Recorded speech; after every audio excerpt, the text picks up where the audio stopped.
ऋतु के बाद क्या होता है। एक बार हम एक अघोरी बाबा से मिले थे। उनसे काफ़ी देर तक बातें हुई। उन्होंने हमें एक लाश की कहानी सुनाई। जब वह कुछ दिन शमशान ठहरे थे, एक बार की बात है, वहाँ एक लाश को जलाने ही वाले थे कि वह उठ पड़ी। शायद उसे शमशान ले जाने से पहले उनका मेडिकल एग्जामिनेशन नहीं किया गया था, नहीं तो यह स्थिति नहीं उत्पन्न होती। हमने मन में सोचा। बहरहाल बाबा बता रहे थे कि उनके साथ आए लोग काफ़ी डर गए थे और लाश को छोड़कर भागने वाले थे। बाबा ने उन्हें समझाया और रोका। उस व्यक्ति ने काफ़ी विचित्र, अचरज भरी बातें बताई।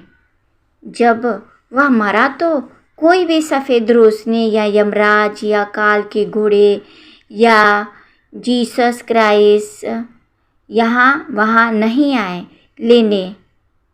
वह काफ़ी देर, शायद कई घंटे वहीं खड़ा रहा, पर वह किसी भी परिवार जन को देख नहीं पा रहा था, ना ही उसकी आवाज़ सुन पा रहा था, अपने पार्थिव शरीर को भी नहीं देख पा रहा था। फिर कुछ देर बाद होश आया तो वह वहीं घूमने लगा, पर हैरानी की बात यह है कि वह उसका घर नहीं था जहाँ वह घूम रहा था। कुछ अलग ही दुनिया थी, बस खाली स्पेस। उसने बताया कि हमारी दुनिया की तरह ही कई अलग अलग आयाम होते हैं और इनमें कई दुनिया छुपी होती है, या शायद हम उनमें छुपे होते हैं।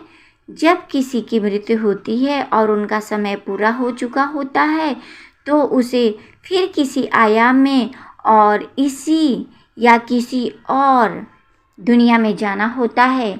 अगर किसी की असमय मृत्यु हो जाए तो वह इसी दुनिया में किसी और आयाम में फंसा रहता है जब तक कि उसका समय पूरा नहीं होता। सब समय का खेल है। उसने देखा कई दूसरे जीव को जो अनुद्देश्य विचर रहे थे। यह दूसरे जीव देखने में पारदर्शी से लगते हैं। उसने उनसे संवाद भी किया। हर किसी को संवाद करने की शक्ति नहीं मिलती थी। उन्होंने बताया कि वो थोड़ा आगे बढ़ा तो एक जगह उमगड़ गुड़गुड़ गुड़गुड़ उमगड़ गड़ गड़गड़ की आवाज़ आ रही थी। उसने देखने की बहुत कोशिश की पर सामने कोई नज़र नहीं आया। बताते हैं कि वहाँ कई सिद्ध पुरुष और संत महात्मा, उनका समय खत्म नहीं हुआ, वो तप कर रहे होते हैं और शायद ओम का जप कर रहे होते हैं। यह देखने में भयानक लगता है और हर कोई इनको देख नहीं सकता।